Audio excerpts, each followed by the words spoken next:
Il y aura du rock, de la soul et du blues dans cette édition avec The Bluebirds. Ce groupe vient d'être créé par deux musiciens qui ont joué avec les plus grands. C'est déjà la haute saison au parc du Mercantaire dans la Somme. Les cigognes sont arrivées avec de l'avance, une période idéale pour les observer.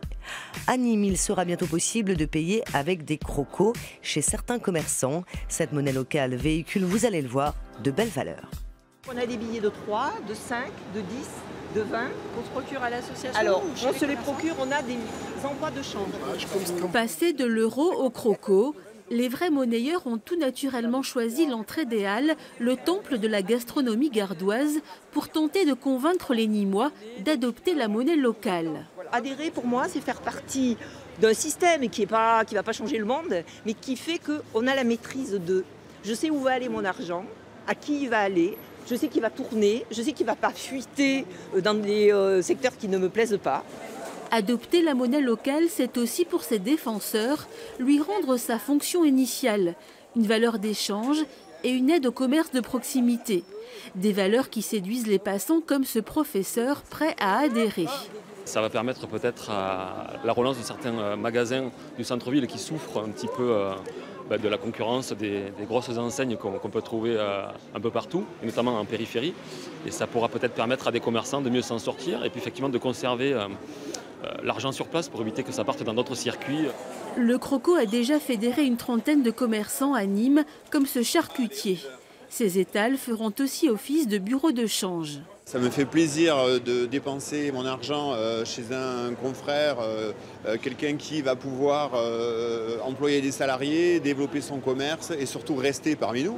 Parce qu'aujourd'hui, on s'aperçoit que le commerce se développe de plus en plus sur l'Internet, sur des sociétés qu'on ne voit pas physiquement et sur des actionnaires qu'on ne connaît pas. Il existe plusieurs monnaies complémentaires en France, la plus connue étant l'Eusco de Bayonne. Les crocos nîmois sont en cours d'impression. Ils entreront en circulation à la fin du mois de mars. C'est un peu le printemps avant l'heure au parc du Mercantaire dans la Somme. Les cigognes sont de retour avec de l'avance et la période de reproduction a démarré. Le moment idéal pour venir observer les oiseaux. Un couple de cygnes chanteurs que rien ne saurait déranger. Originaires de Scandinavie, ils ont passé l'hiver au parc du Mercantaire. Cette cigogne blanche, elle, vient tout juste d'arriver, pour le bonheur des visiteurs. Elle a mis son bec dans les grandes plumes de la gorge, comme ça, les oiseaux, ils perdent de la chaleur par le bec et par les pattes. C'est là où ils ont froid. Comme toi, tu mets tes mains dans tes poches, eux, ils mettent leur bec dans leurs plumes. Des cigognes qui arrivent de plus en plus tôt à cause du réchauffement climatique. Les canards, eux aussi, sont en avance. Depuis ce poste, les visiteurs peuvent les observer sans les déranger. Je suis très étonnée par la population, le nombre de canards d'espèces différentes. Oui, c'est assez impressionnant. À cette époque-là, c'est formidable. Un site exceptionnel dans lequel se côtoient de curieuses espèces, comme ce fuligule morillon et sa huppe noire retombante. Plus loin, ces foules que macroulent sont reconnaissables grâce à leur écusson frontal blanc. À 2 semaines du printemps, c'est une période idéale pour l'observation. On est en période d'hivernage encore, les oiseaux passent l'hiver ici. On est en période de migration de printemps. Il y a des oiseaux qui commencent à remonter dès fin janvier, début février, jusqu'au mois de mai. Et puis on est en période de reproduction. On a des cigognes qui reviennent de migration, qui s'installent sur les nids. Elles ne vont pas pondre avant fin mars. Donc ça, c'est une période sympa parce qu'on a les 3 cycles de vie de l'oiseau regroupés en un mois. Pour ces amatrices de photographie ornithologique, c'est une saison à ne surtout pas rater. C'est la nature, c'est quelque chose d'inexplicable, c'est vivre avec la nature, c'est vivre avec les animaux, c'est quelque chose de fantastique. On a de la chance de pouvoir, dans cette région, voir des tas de choses insoupçonnées parfois. Un parc créé il y a maintenant 45 ans sur un ancien champ de tulipes, devenu au fil des saisons un lieu incontournable de la baie de Somme.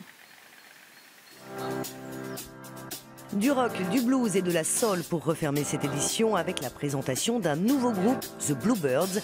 Il est né de la rencontre de 2 artistes de talent qui ont déjà derrière eux une belle carrière. Ils ont joué avec les plus grands, ils méritent bien notre engouement. Hervé le guitariste avec les bluesmen de la Nouvelle-Orléans, Jeff le batteur avec Johnny, Paul Person et Goldman.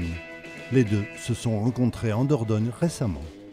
On a discuté une après-midi. Je lui ai amené le dernier album que je viens de produire pour mon groupe, Ventura 66, qui est mon groupe à la Nouvelle-Orléans. On a écouté ça ensemble. Il me dit « Ah ouais, moi ça me parle, c'est la musique, vraiment c'est la musique que j'aime. Pourquoi pas commencer quelque chose ensemble ?» Et ce qu'on a fait.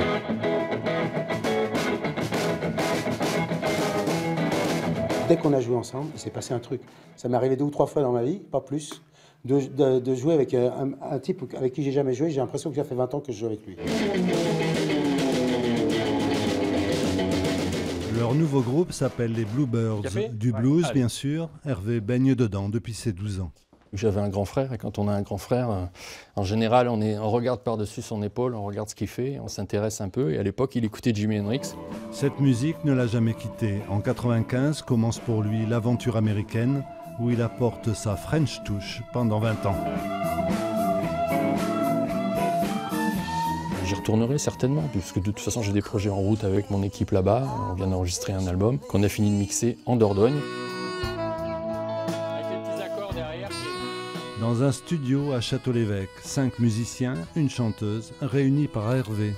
Sortie prévue en 2018. C'est un hommage aux musiques et aux standards de la soul et du rock'n'roll, plutôt période 50, 60, 70. En attendant cet album, l'actualité est celle des Bluebirds, en concert au Bistrot Gourmand sur la commune de Barse, le 30 mars prochain.